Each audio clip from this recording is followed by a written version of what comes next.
Welcome, everyone. Welcome to our fourth webinar of this year's Road to Independence Resource Fair, Living Independently Without Government Benefits, organized jointly by the Montgomery County Transition Work Group and the Jewish Federation of Greater Washington. Our speakers will be giving you some ideas of the challenges they have faced, as well as possible ways of meeting those challenges. There are no promises, no quick solutions, just ideas for you to investigate. Please post your questions in the chat, along with comments and any good ideas you have had yourself. Closed captioning is available by clicking the live transcript button on your Zoom screen. We thank captioner Monica Dockery and Maryland Relay for our captions tonight, and we thank Melissa Wyman with PCR for being our digital manager this evening.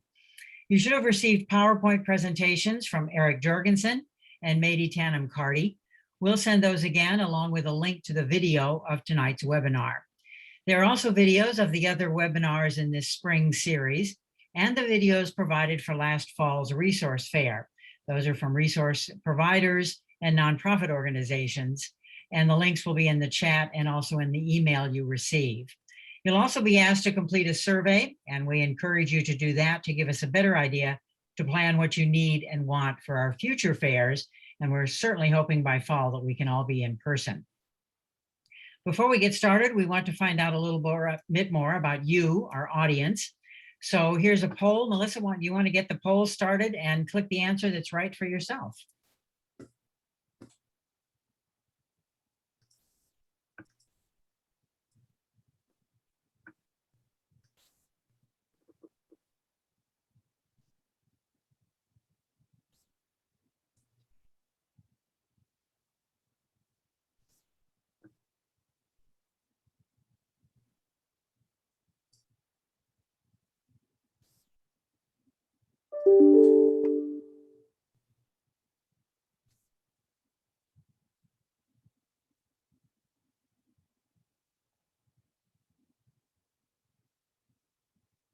Okay, another 10 seconds on the poll, and that is to finish up your answers.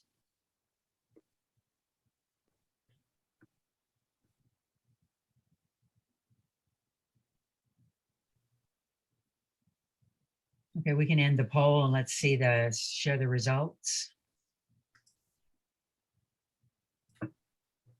All right, so mostly we have parents or family members and a few who are still in school or out of school on their own and other. Thank you very much.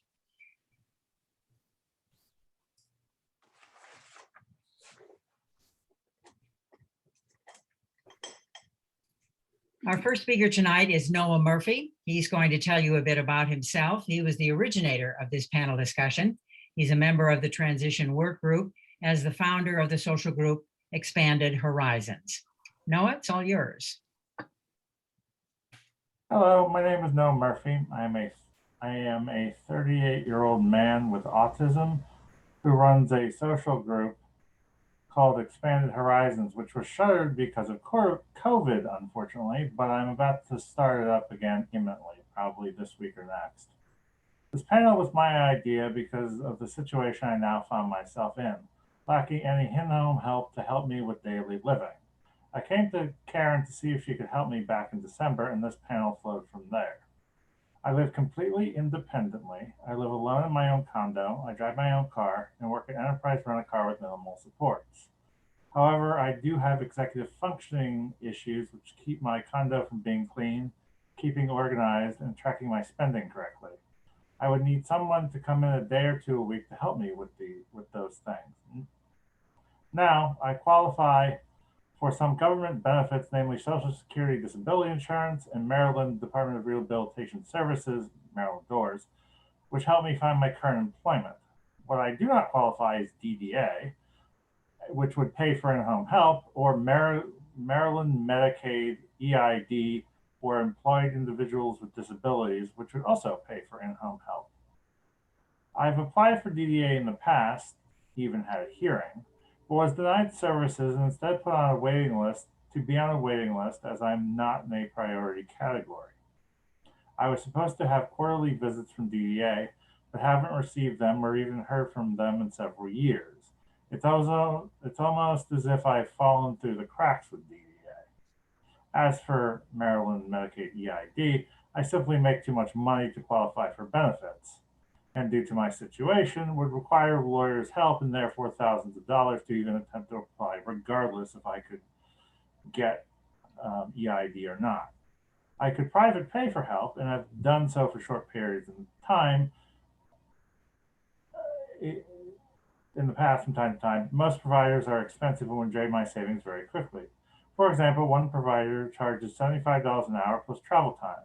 Assume I need 3 hours a week, we're looking at a minimum of $225 a week, $900 a month, and nearly $11,000 a year, which I absolutely cannot afford. So what have I done to get around this? I have had a few leads within the home health industry, but none have panned out. However, thanks to some good advice, today I placed an ad on care.com for in-home help. We'll see how that pans out. I already have one applicant, who I will interview probably within the next week. In the end, I exist in a weird gray area between needing help but not enough help for DDA's step in. I make too much for EID, but not enough to private pay with an agency. Again, hopefully the care.com ad gets me the help I need, but who really knows? Thank you. Thank you, Noah. Though you outlined the kinds of issues that a lot of young people in your situation have, and we're hoping to identify some solutions. And if any of you in the audience also have some ideas for some of those problems, we're happy to get those in the chat as well. This really should be a sharing conversation. Our next speaker is also a self-advocate, Nadia Abaraya. Nadia lives on her own in Rockville, where she works part-time for the Montgomery County Department of Health and Human Services. She just graduated from the ARC of Maryland Partners in Policymaking program, for which she created a short video about transitioning from high school to living your best life. I'll be putting the link to that video in the chat. Nadia is active in a wide variety of theater groups and other volunteer activities, and she's going to speak particularly about meeting some of the challenges of living in her own apartment. Nadia? Hi, my name is Nadia Abaraya. I'm a 36-year-old with IDD. The most important thing is that I'm willing to try new things, including living in an apartment on my own. Here's how I made it easier to live independently in my apartment. I make friends with the staff in my building who help me when I have problems. I'm learning how to cook and using meal preparation service like HelloFresh. I get all the ingredients and step-by-step directions for making meals. Getting my own parking space was wonderful. I asked the staff for a reserved parking space. They agreed to do it, and they have helped me keep the space. They made signs for me and a cone to hold space. I have also learned how to solve some other problems. I have a big cat litter that I don't need. I put it on the big building listserv, and someone came to pick it up. I also had a problem with my Sling TV. I called customer service on my own, and we did the troubleshooting, and it worked, and I fixed it and solved that problem. At my work, I do copying, scanning, mailings, making folders for meetings and data entry. I talk to a coworker or my supervisor for help. I ask them to speak slowly and demonstrate what they need me to do. When I go to a doctor's office alone, I ask the doctor if I can record our session, and she lets me do that. I ask her to slow down. I use my phone to keep track of my schedule and my menus for each week. I use my mobile baking app, and I use the Notes app a lot to make lists. I'm happy to answer your questions. Thank you. Thank you very much, Nadia. And probably some other people will have some ideas and perhaps some questions as well. Our next speaker is Eric Jorgensen. He's the father of a son with autism and several other diagnoses. After a 20-year Navy career and the death of his wife, Eric founded Special Needs Navigator to help families with the guidance he needed as he helped his own son reach for independence, his son who's just graduated. He works to connect families with who and what they need. And now he's going to share some ideas for all of us. Eric? Thank you, Karen. I'm going to share my screen real quick, and then I'm going to do a quick overview of the different employment options. And I know Madi's going to cover more of the daily living options that Noah and Nadia touched on. So real quick, with the employment options, Maryland has quite a few. Noah mentioned the first one, which is doors, and they have several different categories, based on how severe the need or the impact of your disability is. Goes from the most significant, which is a substantial limitation in 3 or more areas, to not severe at all, which is mild effect on working, no serious limitation in functional areas. And when you apply for services, they're going to be basing if they are going to give you services based on where you fall in mild to severe, with the most severe getting services first.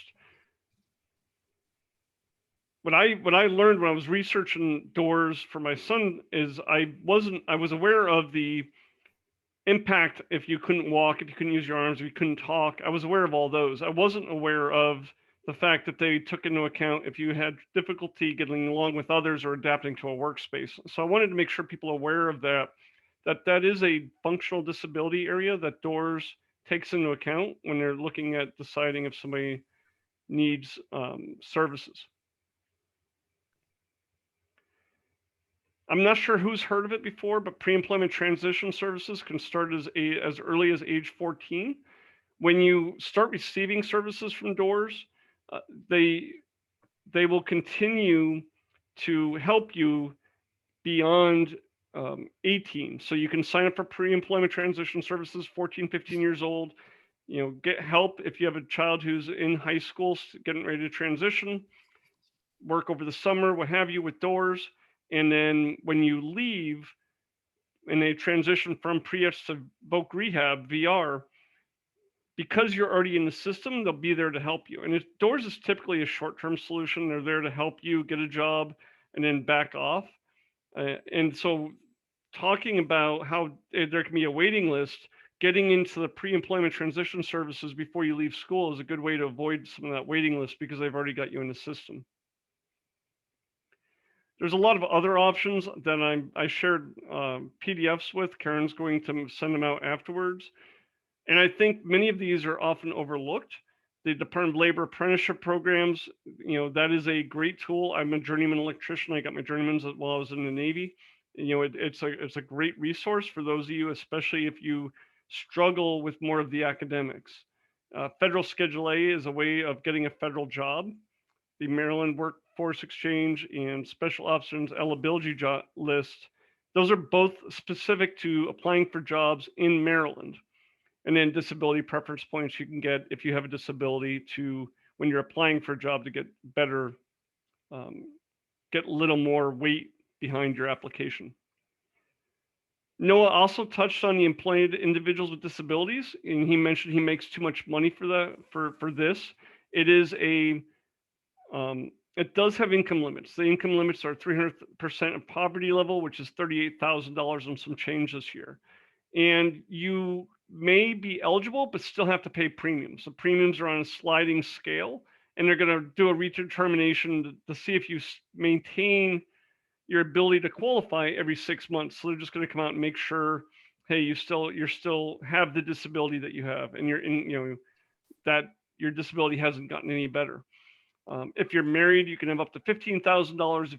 If you're not married, if you're single, you can have up to $10,000. That's different than traditional Medicaid and SSI, which tell you you can't have more than $2,000. If you're on, if you're on SSI, you're going to have Medicaid. So this probably isn't going to apply to you. This is going to be more for individuals who aren't on SSI but still want to be able to be on Medicaid. And if you are working, or if you have an open case with doors, you'll want to look into benefits counseling and talk to a benefits counselor about how to keep Medicaid and Social Security benefits, if applicable, while you're working. So that's everything I wanted to touch on. By design, it was meant to be very quick, to just give an overview, and we'll be answering questions afterwards. Thank you, Karen. Thank you very much, Eric. Now we want to move to Mady Tanum Carney. She founded Integrated Living Opportunities, ILO, in 2014. She's a certified financial planner, a certified work incentive coordinator, and a registered investment advisor. She has 2 daughters, one of whom is a self-advocate participating in ILO.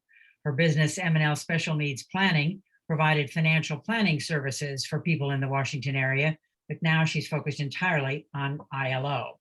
And you can tell us a little bit about that organization and some of the resources that are available for people who might belong to ILO. Mady? Thank you very much, Karen, and everybody for having me as a speaker. As Karen shared, I'm going to share my screen. Okay. That I do have a daughter, Ellie, and she is, sorry, how am I doing this? In the beginning, okay. My daughter is intellectually disabled. Ellie just turned 28 yesterday or Monday, which is astounding to me, and she is living independently. Integrated living opportunities, we do build communities for individuals with developmental disabilities. And we, I feel, have found a little bit of a niche because we can help individuals with developmental disabilities that do qualify for the waiver and don't qualify for the waiver. Our mission statement, this is the elaborate mission statement, but in layman's term, we help families that have loved ones that have disabilities transition to independent living with supports so they can live a full life and be integrated in the community. And this is done by, we have 39 families in ILO. Yes, I founded it in 2014, and we are in Montgomery County and Washington, DC. And we have 29 families in Montgomery County and 10 in Washington, DC. We have what are called pods of community, which is geographical locations. So we have self-advocates in Gaithersburg, Germantown, Rockville, Bethesda, and DC. And the success of ILO so far has basically been the families. I spent all afternoon explaining ILO to about 3 families and what we do. And I think the success is from the families, because a lot of the families were looking for a place there so their self-advocates can live independently, but have the supports and a community. So each pod that we have with ILO has about 5 to 8 self-advocates in each pod. And each pod is supported by a staff person called the community builder. The community builder is the individual that creates peer-to-peer relationships between the self-advocates within the pod. In ILO, we have 3 community builders, one for Bethesda, DC, one for Gaithersburg, and one for Germantown, Rockville. These community builders talk to each other and say, this is pre and post COVID. During COVID, everything went virtual, and we've had activities every single evening, afternoon for the self-advocates. But post-COVID, the community builders do activities with their self-advocates in the pods, and they could get the guys together or the girls together, or get all the guys together. And so it's really a fabulous way to build community between the pods and also between the self-advocates within a pod. We also have life coaches if when one, Maybe. yes. Sorry. When one is transitioning to independent living. When I say we have organic supports, we have 4 individuals living in the same apartment building in Bethesda. 2 of them have the voucher with reasonable accommodations. So they have neurotypical roommates that help the self-advocates with independent living, skill working, and then also their emergency presence overnight. But what's evolved, particularly in Bethesda, is the neurotypical person in the self-advocate's apartment is gathering the others out, and they're going out and they're doing bowling, they're taking hikes and things like that, because one of the self-advocates that's supported, he doesn't get bored with his neurotypical roommate. He loves him, but it's more fun to be with others. And this is just how, with ILO growing, having more people in the same apartment buildings, that we are organically getting them together, doing activities. And the goal also is that eventually these self-advocates will be calling each other and doing things on their own. At the crossings up in Gaithersburg, there are 8 young men living there. And in the beginning, when they moved there were 4 in 2016, and they all are on the spectrum. And they had a hard time really recognizing that these are my friends in the building. And Sharita, who was our first community builder, is now the community life coordinator, who is basically our case manager, and she oversees all the community builders. It took her about 4 months to get these guys to acknowledge each other and that they were gonna, can do activities together. And I talked to her one day and I said, "Why are you so exhausted?" And she says, "I stayed up till 1 a.m. playing video games with these guys." I'm like, "That's not part of your job description." And she said, "But I was so excited that these guys would get together and do activities." Now they are really, really tight, and they check in on each other. And it's really a wonderful, wonderful way to see this growth with these young men. We have an assessment so we can understand the abilities of our self-advocates in the home and in the community, so we can work with them to help them gain more skills to be more independent when they are living out in the community. ILO is a vendor for self-directed services. So if you have self-directed, you could use those fees to pay for some of ILO's fees.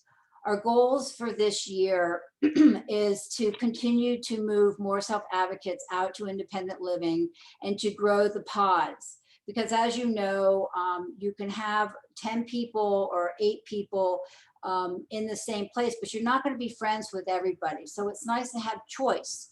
And that's what we're seeing now with our pods growing to be about 8 to 12 in each of the pods, that you with your own supports or not can go out and do something with whomever you want. You don't have to always go out with the same person in your group. We are always working to increase the staff for more personal attention. When we go out in the community with the self-advocates, we have a ratio of 1 to 4. And one thing that we are doing is we are working with developers in all the different areas that we are in Gaithersburg and Germantown and Rockville, and Bethesda and DC, so we can have them get to know us and they can give us first dibs on their MPDUs, or in DC, their inclusionary zoning units. We really want to grow and have have at least four individuals in different apartments, or in different different communities. I'm working on a service which is called long-term facilitation, and that is basically the advocacy piece for the self-advocates after the parents can no longer take care of their loved ones. So, how do I move? What's going on here? Sorry, my screen won't. Okay. So ILO provides the foundation for making life in the community work. We've got the self-advocate, and there are paid and unpaid supports. And this is the area because, as I've said, as everybody knows, there are a lot of individuals out there that have disabilities, but they're too high functioning, like Noah and Nadia, that don't qualify for DDA. And but they can use supports. And so how can you do that? And as I shared, there are ways, you know, with ILO, there are ways to do that with the organic supports, as I shared before. There are fees to join ILO, so you have to get into ILO. And then there are additional, our services are basically an a la carte model. So when we share about organic supports, we're looking at, if this is your community, you're looking at individuals and physical space and associations and institutions and local economy. When we have individuals move out to independent living, we do an asset mapping of where they live, and we have them associate like what individuals are out there that possibly can help them. Where are the parks? Where are the workspaces, et cetera, et cetera. For example, with my daughter who lives in DC, near in Cathedral Park, she basically goes to Starbucks almost every day. And honestly, if they know her, and if she wasn't there, they would be calling her supports or me and saying, "Where's Ellie?" And this is the way when we for example, when the guys moved to the crossings, the police station's across the street. So Sharita, at the community builder at the time, took them there so the police could know our guys, and God forbid if something were to happen, you know, some altercation or something, they would know, hey, these are ILO self-advocates, and you know, understand that they have a disability. This piece is pretty big.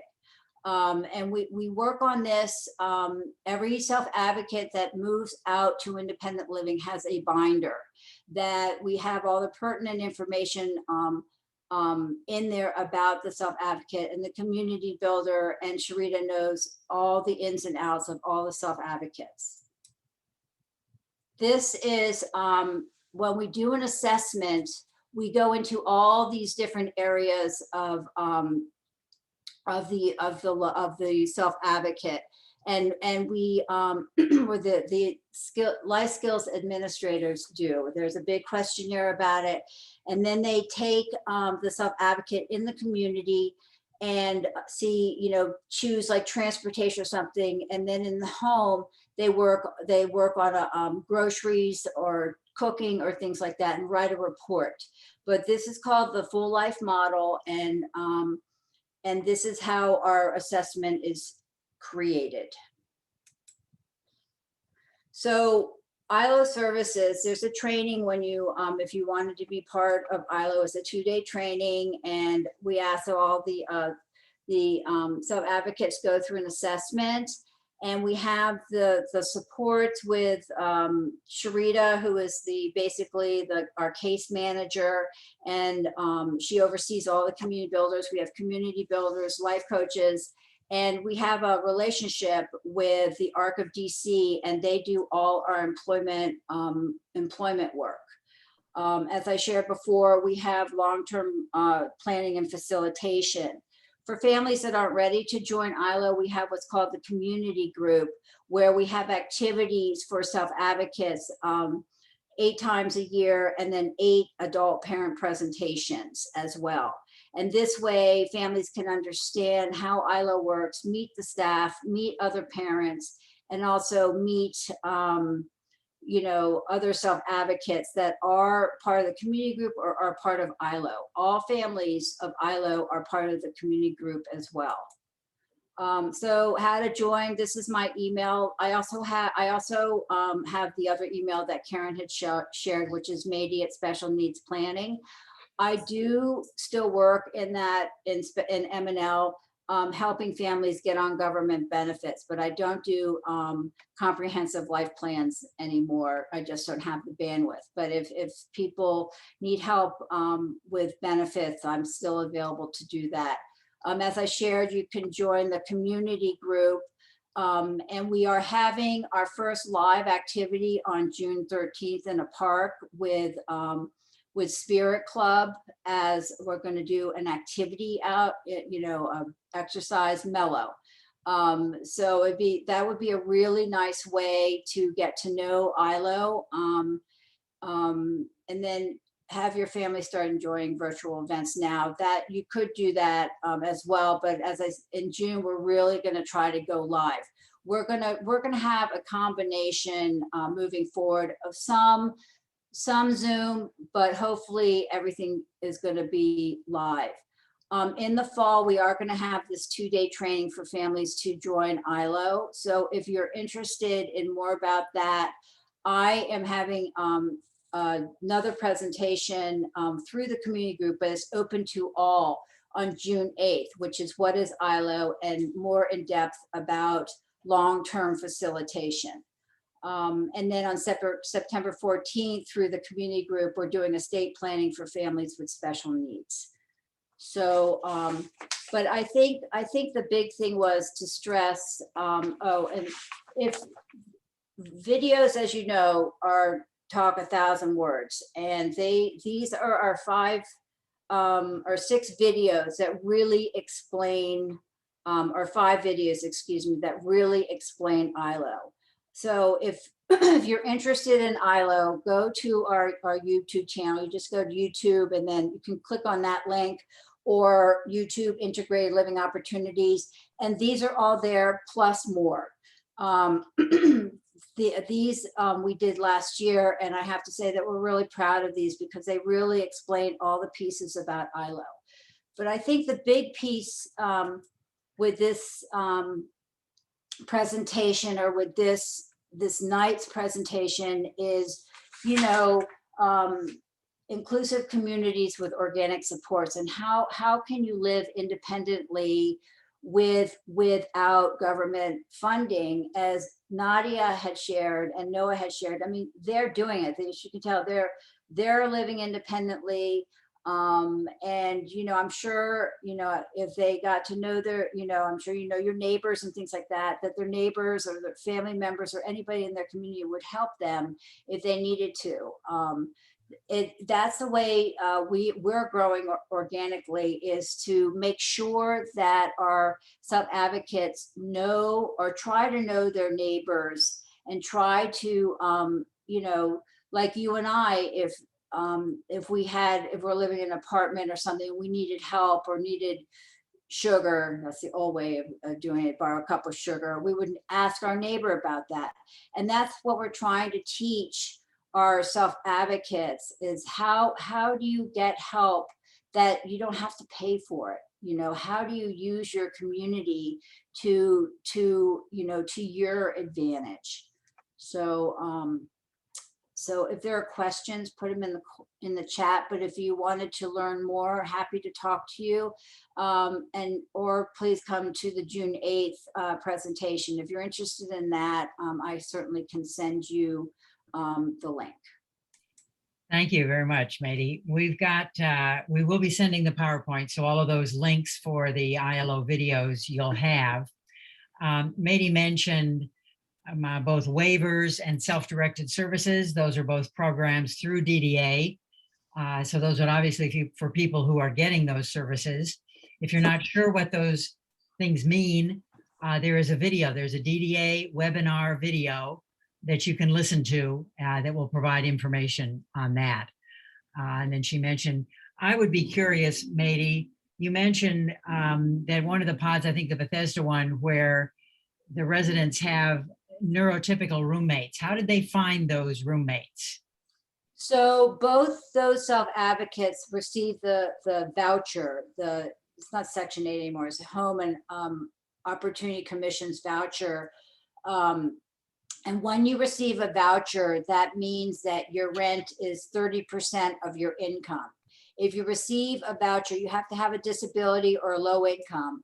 If you receive a voucher, you have the opportunity to get 2 bedrooms. You just apply for what's called reasonable accommodations, and to prove that you need a neurotypical person to live with the self-advocate or the person with disabilities, so they can live independently. And this form is sent to HOC, and you always get it. So you can get a 2-bedroom for the price of 1. And if you only have SSI of 794, 30% of that is approximately $300. I'm not good at math right And now. how do you actually find find a roommate who is willing to? Oh, so we've been very successful with care.com. I've been, I despise Indeed, but we've had an ongoing, we have ongoing ads at care.com for staff at ILO. And then also I help families draft their ads for on care.com. But really, you can write it all out yourself, exactly what they need. And you can say free rent for 20 hours of working with my self-advocate. If you have questions about that, I'm happy to work that through with you.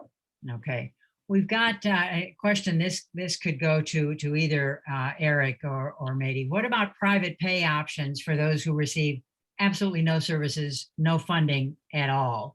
And this could be private pay options for daily living, for housing. Where do they turn? Well, so ILO has, as 50% of the self-advocates or families don't have waiver services, and it is private pay. So but with DC, we share with families how to qualify for what's called inclusionary zoning units, which is the affordable units. And then in Maryland, we work and share what moderately priced dwelling units are, MPDUs, which are affordable units, and how to submit an application for the voucher. So you can at least try to get affordable housing. And then with staffing, you can hire personal support yourself, and then also you can use ILO supports now as well, or either way. Okay, Eric, any thoughts on that? I think it depends what they're looking for. I mean, Mady covered the housing really well. Housing vouchers aren't always open, so you can apply, but they may not be issuing any in Maryland. The supports in terms of money management, things like that, there's daily money managers that you can hire. I don't know how much they charge. I think it depends on who you hire, but they can help you get your bills paid by working with you once or twice a month. I mean, they don't have to work with you on a day-to-day. It's really, what are you looking for? They have coaches out there. If you have executive functioning skills and you're trying to improve those, you can hire a personal coach who, most of the coaches I know in that area are focused just on autism, not on any of the other developmental disabilities. Not to say you couldn't use them. They just advertise towards autism. But they can help you get better at your executive functioning or whatever other skills you're trying to, and they're going to be private pay. So it really comes down to what specific help are you looking for? Are you looking for a housing solution? Are you looking for help getting a job? Are you looking for help getting better at your daily living skills? I mean, what are you looking for a roommate? I mean, it's so, especially when you're private pay, it gets down to such a granular level, and you really have to, and it can get expensive. You really have to decide what are your priorities. I don't know if I answered the question though, Karen. Well, that gets started, but we have another question from someone who has a 35-year-old son who's reluctant to leave the house. And if they're low income, not capable of being self-directed. What are some of the options? Sometimes you have a hard time explaining all these things when you're, filling out an application for services. Doesn't give you a blank where you can fill in an essay and sort of describe your unique an adult child's situation. So how do you then approach even beginning to address that and find some way for your young person to move out? Well, I would say when they're fighting with DDA, fight harder or change your service coordinator or something, because they have the money, and the pit bulls at the end win. I mean, when one is moving out to independent living, the DDA budget should increase, because that individual is going to need more supports living independently than living with the parent. And also, and if the self-advocate, that your son is fighting it,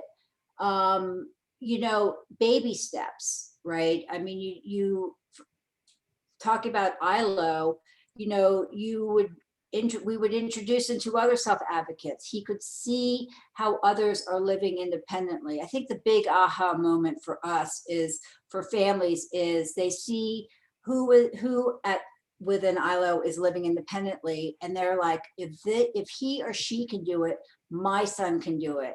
And we help you get to that place with. And that's exactly why we have Noah and Nadia on, talking about the fact that they have done it. I'm going to come back to each one of them and ask, what was the most difficult thing about beginning to live on your own that you successfully conquered? What was the challenge that you met? Nadia? For me, is meeting the neighbors. Because my neighbors keeps changing, because I have new ones and then I have different ones. So and there's some people keep moving back and forth. So I just have changes all over the place. But the challenging part is just when I come home, because my parents don't live that far away, and I do play tennis not that far away. It's just coming home is just a little stressful, and just circling around in that big, huge garage looking for parking. And that's why I explained that parking spot for myself. That's usually the stressful part, but I don't have anything else that stresses me out. Okay, Noah, and we actually have a question for both of you. First of all, did you consider college after high school, and how did you transition after high school? And you can combine the answer, Noah, with what I asked, which what was the most challenging thing for you as you began to live on your own?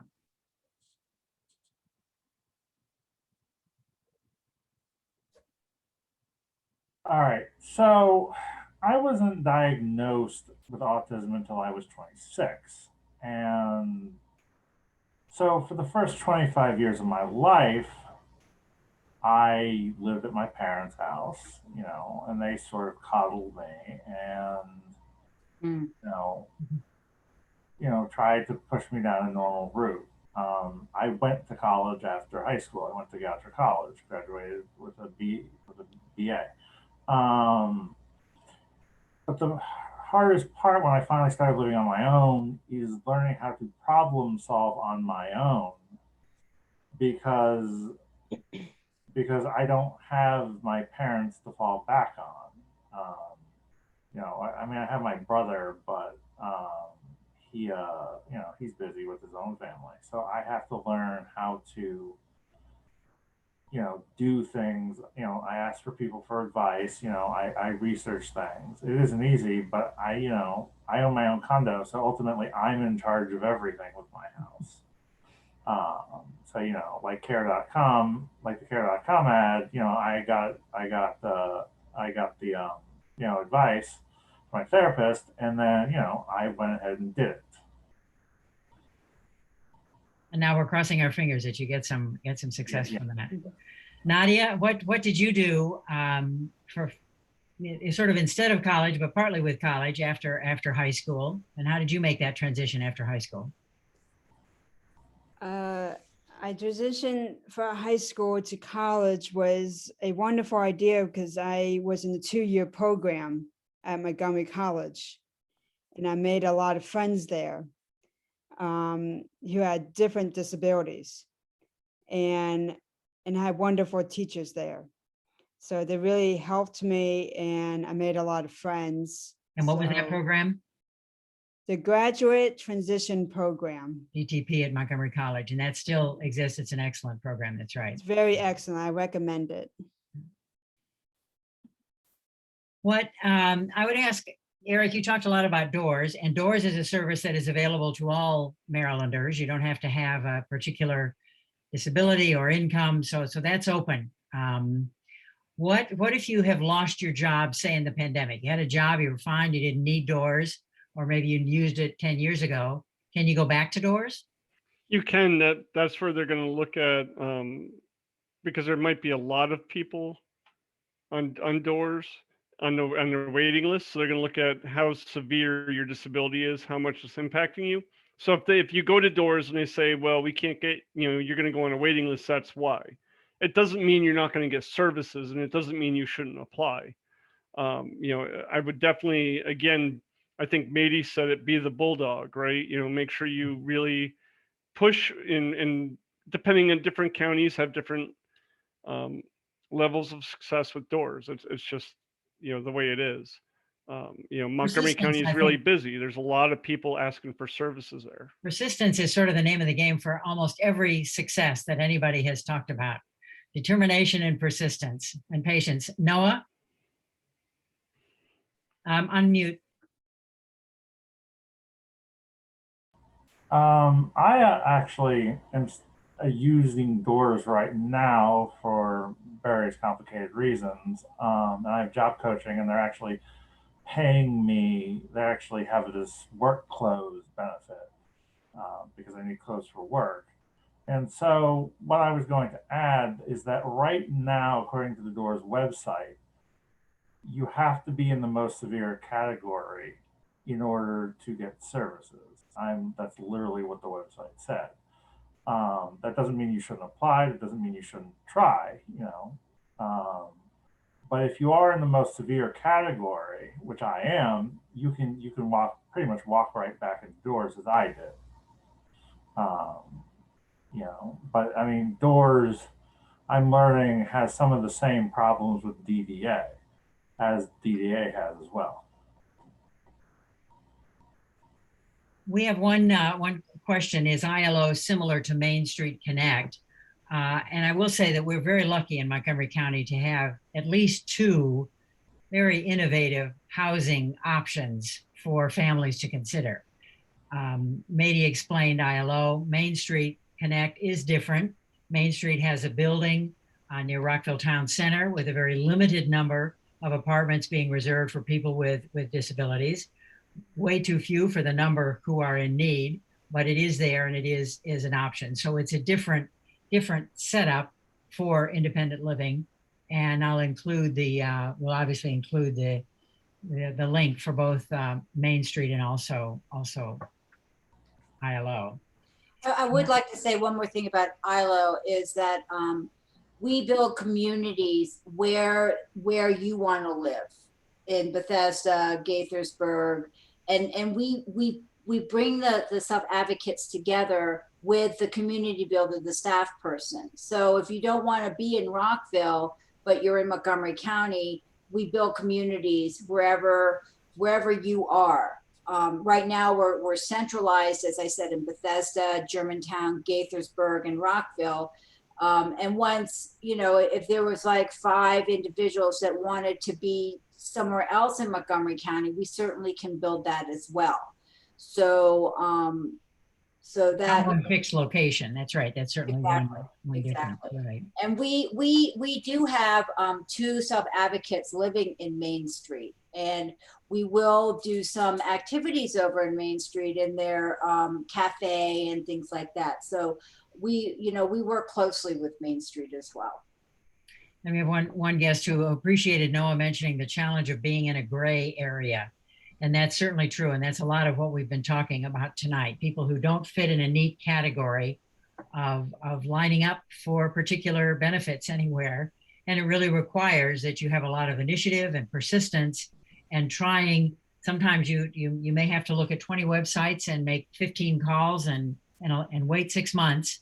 And then maybe you'll get one little person that will be helpful. And a lot of it may be a neighbor, it may be someone at your office.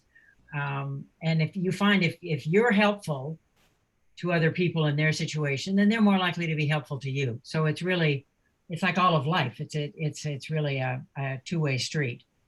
We have a couple more minutes for anyone to add questions. Eric has added a couple of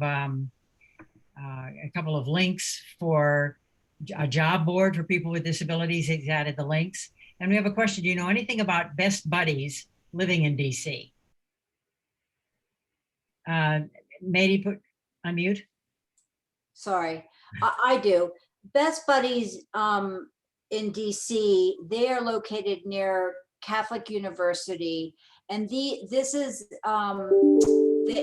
they're in an apartment building, and it's for people that don't qualify for the waiver at all. And they have a residential person living there, and they have community dinners. And I mean, when this is post-COVID, they're going to be doing activities over at Catholic University. I think it's 3 people with high functioning that don't qualify for any waivers, to one staff person over there. But it's unique and it's wonderful. And if you need the information, I certainly can get it for you. But it's not available. It's not a program in Maryland. No, it's in Washington, DC, and near Catholic University. Is it related to the Best Buddies program that's in the schools? It is. It Okay. is. All right, good. Send me a link for that or put it in the chat if you have it, because it would be a good option for people to learn about. Okay. And we have one last question, and this sort of could be for Eric and Mady, drawing on your financial planning background, I think, a little bit. Purchasing a condo for a transitioning young adult versus renting an apartment. Pros and cons. Eric, you want to go first? Or you want me to? Sure. I'm a little partial to purchasing the condo if you can afford it, because the rents aren't going to increase. The condo association is going to take care of all the maintenance outside the condo. I mean, the apartment will have somebody to come in and do the work. But I like the idea of being able to buy the condo, put it in a special needs trust, and then just have somebody to come by and do the day-to-day on whatever repairs need to be done in the house. Because just the consistency of knowing that that's where they're going to live, and you're not at the whim, if you will, of a landlord. But Mady may have a different opinion. I haven't been a financial advisor for a while.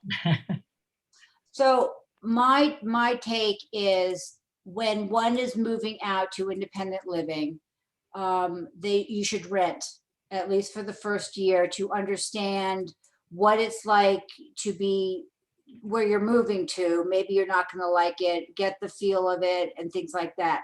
Obviously, it is once you figure out that this is, the location you want to be and everything like that, you definitely buy, because it's much more cost effective down the road. We just had a presentation 2 weeks ago about affordable housing. There is a mortgage program out there, but through Fannie Mae, that it's for individuals with disabilities. So you can put only 5% down, and then it has tremendous benefits for people with disabilities. And the parents can be the grantors for this particular type of loan. So definitely, rent first, and then, if this is the area that you want to be or whatever, purchase next. I'm gonna, one last question. This could be any of you answering. Have any of you found apps, now that we're so much on our phones, that are particularly helpful for any of the kind of executive functioning issues that Noah talked about, particularly whether it's budgeting, scheduling your cleaning, any of the things that we have to do, any apps that can help, that aren't going to cost a lot of money? I have a bunch of apps, but I mean, trying to think of which ones come to mind off the top of my head. I think it's really going to depend on what you're trying to solve for. AbleLink Technologies is one company that has something similar that allows you to work and live off of your device and use your device to gain independent living. And then there's a whole host of different apps for executive functioning, budgeting, and most of them are not going to be that expensive. It's just really going to be which one fits best with the view that you like, the accessibility that you want. You're just going to have to you're going to have to play around with them to find which one works best for you. But there are a lot of apps out there, a lot. That's worth. How do you research them? What have you found the best way to? I mean, did you just start Googling? I do. Okay. I do. All right. Nadia? When I go to restaurants, I use the tip calculator. Yeah, because I have no clue how to tip a waiter or anything. So I learned how to tip just using the tip calculator. So that's a good solution. Okay. Noah? I just use the apps that come with my phone. Like the calendar app has been amazingly useful, just keeping track of my appointments and when things are. And if I have an appointment, I write down the calendar app. Oftentimes you don't need expensive highfalutin apps. You just Now, if we could all just have an app that would clean our apartments, we'd be all set. All right. Good one. This is great. We've come to 8 o'clock, and I want to thank all of our guests, Eric and Mady and Nadia and Noah. Thank you, Noah, for thinking up this program. Thank you to our guests for all of the programs. There is a survey. The link is both on the screen, and it's also in the chat. We encourage you to fill that out so that we'll know what you want next time. And if you have questions, you can send it to transitioningsuccess@gmail.com, and you'll be getting an email from that email address in the next day or so. Thank you very much. And don't forget to look for, we have one more webinar next week on next Wednesday, May 26th, and it will be new ways of having fun. And we'll include the link for that in the email that you receive as well. So thank you very much and have a good week. Good night. Thank you. Bye.